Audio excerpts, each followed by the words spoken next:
Good morning students. आज हम आपकी कक्षा 11th से पाठ 8 जामुन के पेड़ का अध्ययन करेंगे, जो कृष्ण चंद्र द्वारा रचित है। प्रस्तुत पाठ जामुन के पेड़ में लेखक कृष्ण चंद्र ने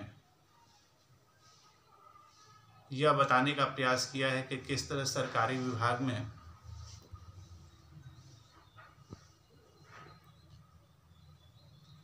कार्यों को करने में हिल्लाहवाली की जाती है, बेकार का लेट लतीफ़ किया जाता है और किस तरह से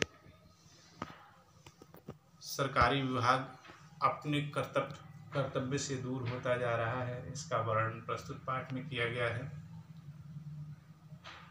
आइए पहले हम लेखक का जीवन परिचय देखें। जन्म सन 1914 पंजाब के वजीराबाद गांव, जिला गुजरांग कला। प्रमुख रचनाएं: एक गिरजा, एक खंदक, यूकेलिप्टस की डाली, कहानी संग्रह, शिकस्त, जरगांव की रानी, जब खेत जागे, सड़क वापस जाती है, आसमान रोशन है, एक गधे की आत्मकथा, अन्नदाता, हम बहसी हैं, 52 पत्ते, एक वायलिन, समंदर के किनारे, कागज की नाव, मेरी यादों के किनारे, सम्मान साहित्य अकादमी सहित बहुत से पुरस्कार, मृत्यु सन 1977 ईस्वी में, जीवन एवं साहित्यिक परिचय। प्रेमचंद के बाद जिन कहानीकारों ने कहानी की विधा को नई ऊंचाइयों तक पहुंचाया, उनमें से उर्दू कथाकार कृष्ण चंद्र का नाम विशेष महत्वपूर्ण है। प्रगतिशील लेखक संघ में उनका गहरा संबंध रहा था, जिसका असर उनकी रचनाओं में स्पष्ट रूप से झलकता है। कृष्ण चंद्र ऐसे गिने चुने लेखकों में से हैं जिन्होंने बाद में चलकर लेखन को ही अपनी रोजी रोटी का सहारा बनाया। कृष्णचंद्र की प्राथमिक शिक्षा पुंछ, जम्मू कश्मीर में हुई थी। वे उच्च शिक्षा के लिए सन 1930 में लाहौर आ गए थे और उन्होंने फारमेन क्रिश्चियन कॉलेज में प्रवेश लिया। 1934 में पंजाब विश्वविद्यालय से उन्होंने अंग्रेजी में एमए किया और बाद में उनका जुड़ाव फिल्म जगत से भी हो गया। अंतिम समय तक वे मुंबई में ही रहे। यूँ तो कृष्ण चंद्र जी ने उपन्यास, नाटक, रिपोर्टाज और बहुत से लेख भी लिखे हैं, लेकिन उनकी साहित्य जगत में पहचान कहानीकार के रूप में अधिक हुई है। महालक्ष्मी का पुल, आईने के सामने आदि उनकी मशहूर कहानियाँ रहीं। उनकी लोकप्रियता का कारण यह भी है कि वे काव्यात्मक रोमानियत और शैली की विविधता के कारण अपना अलग ही मुकाम बनाते हैं। कृष्ण चंद्र उर्दू कथा साहित्य में भी अपनी अनूठी रचनाशीलता के लिए बहुचर्चित रहे। वे प्रगतिशील और यथार्थवादी नज़रिए से लिखे जाने वाले साहित्य के ही पक्षधर थे।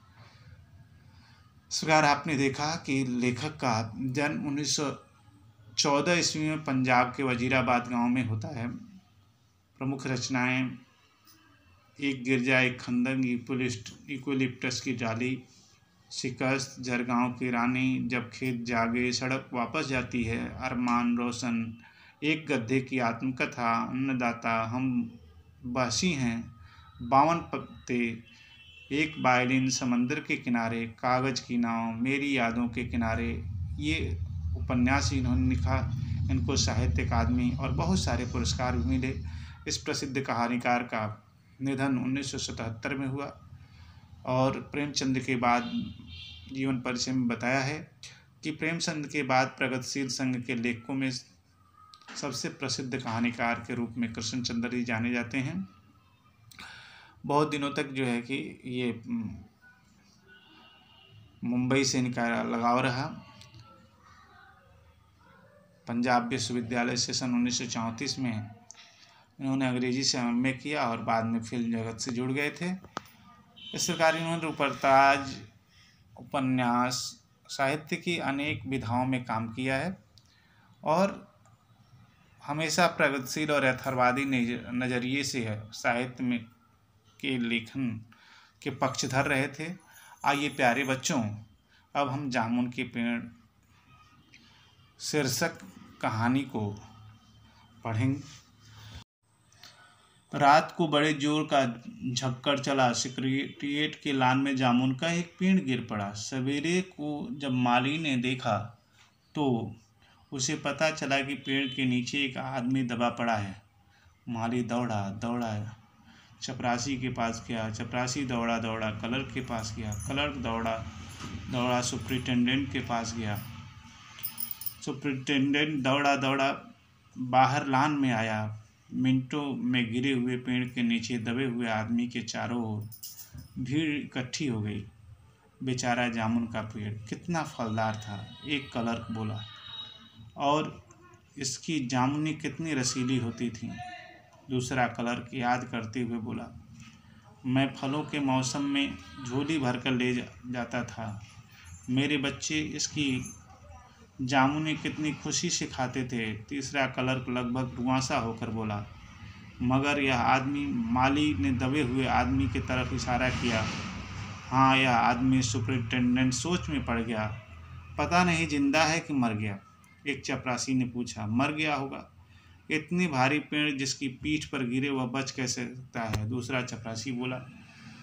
प्रस्तुत कहानी जामुन के पेड़ के माध्यम से लेखक ने बताने का प्रयास किया है कि सेक्रेटेरिएट का लान है, उसमें एक जामुन का पेड़ था, बहुत पुराना था, और एक दिन जोड़ की आंधी आती है, वह जामुन का पेड़ गिर जाता है और सुबह का समय होता है तो उसके नीचे सेक्रेटेरिएट का जो माली है दौड़ा चपरासी के पास जाता है और कहता है, देखो जामुन का पेड़ है और वो झंकड़ में गिर गया है।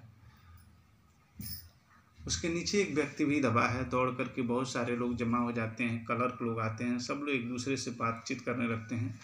लोग कहते हैं शायद ये जो दबा हुआ व्यक्ति है वह जिंदा हो, कोई कहता है मर गया हो। उसमें से एक चपरासी दूसरे चपरासी से कहता है मर ही जाएगा, क्योंकि इसके ऊपर तो भारी भरकम जामुन का पेड़ गिरा हुआ है, इसको बचना नहीं चाहिए, बच भी कैसे सकता है, ये इसकी जिंदा रहने की उम्मीद बहुत कम है। इस प्रकार लोग अपनी अपनी राय आपस में व्यक्त करते हैं। लेखक कहता है कि नहीं, मैं जिंदा हूँ। दबे हुए आदमी ने बड़ी कठिनता से कराहते हुए कहा। प्रस्तुत व्यंग्यात्मक कहानी के माध्यम से लेखक ने बताया है कि वह जो दबा हुआ व्यक्ति है वो कहता है, सुनो, मैं मरा नहीं हूँ, अपितु जिंदा हूँ।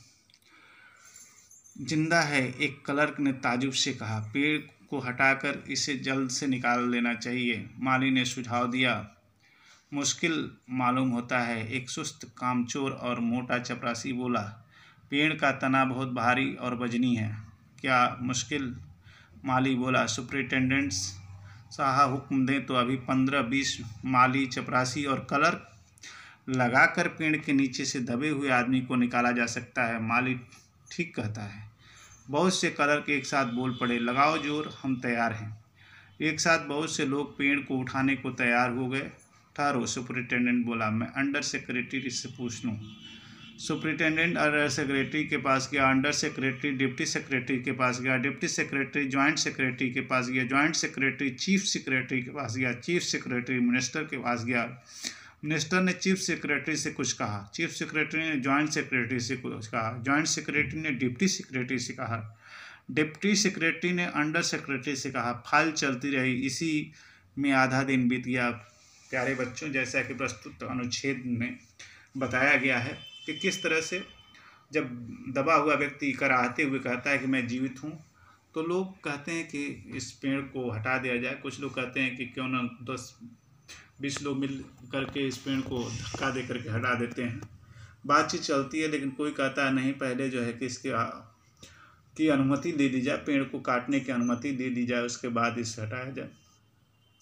अब बातचीत धीरे धीरे फाइलों के रूप में जो है ऊपर जाती है, सुपरिटेंडेंट के पास जाती है, सुपरिटेंडेंट से सेक्रेटरी, डिप्टी सेक्रेटरी, इस प्रकार जो है कि प्रोसेस आगे बढ़ता जाता है। ऊपर से जो आदेश होता है अपने क्रमशः नीचे वाले अधिकारी तक चलता रहता है। इस प्रकार दिन का आधा समय निकल जाता है, लेकिन कोई भी महत्वपूर्ण निर्णय नहीं हो पाता है, उस पेड़ को काटना है या अथवा नहीं काटना है। अब क्या कुछ होता है, अगले अनुच्छेद में लेखक ने बताने का प्रयास किया है कि दोपहर के खाने पर दबे हुए आदमी के चारों ओर बहुत भीड़ हो गई। लोग तरह तरह की बातें कर रहे थे। कुछ मनचले क्लर्कों ने समस्या को खुद ही सुलझाना चाहा। वे हुकूमत के फैसले का इंतजार किए बिना पेड़ को अपने आप हटाने देने का निश्चय कर रहे थे कि इतने में सुपरिटेंडेंट फाइल लिए भागा भागा आया। बोला, हम लोग खुद इस पेड़ को नहीं हटा सकते, हम लोग व्यापार विभाग से संबंधित हैं और यह पेड़ की समस्या है जो कृषि विभाग के अधीन है। मैं इस फाइल को अर्जेंट मार करके कृषि विभाग को भेज रहा हूँ, वहाँ से उत्तर आते ही इस पेड़ को हटवा दिया जाएगा। दोपहर का समय था, सब लोग खाने के लिए जमा हुए। भीड़ जो है कि दबे हुए आदमी को देख करके उसके प्रति जो है सहानुभूति जता रही थी। लोग तरह तरह की बातें कर रहे थे। मनचले लोग खुद ही इस समस्या को सुलझाना चाहते थे। वे हुकूमत के फैसले का इंतजार किए बिना अपने आप ही पेड़ को हटाने का निश्चय कर लिए थे। तब ही उसी समय सुपरिटेंडेंट जो विभाग का था वो आया। कहा, देखिए ये पेड़ जो है कृषि विभाग से संबंधित है, तो हम अर्जेंट माने तुरंत ही इस फाइल को कृषि विभाग को भेज रहे हैं। वहाँ से जब आदेश आएगा तो हम पेड़ को हटवा देंगे और पुनः जो इस बच्चे को, इस दबे हुए व्यक्ति को बाहर निकाल लेंगे। दूसरे दिन कृषि विभाग से उत्तर आया कि पेड़ व्यापार विभाग के लान में गिरा है, इसलिए इस पेड़ को हटवाने या न हटवाने की जिम्मेदारी व्यापार विभाग पर पड़ी।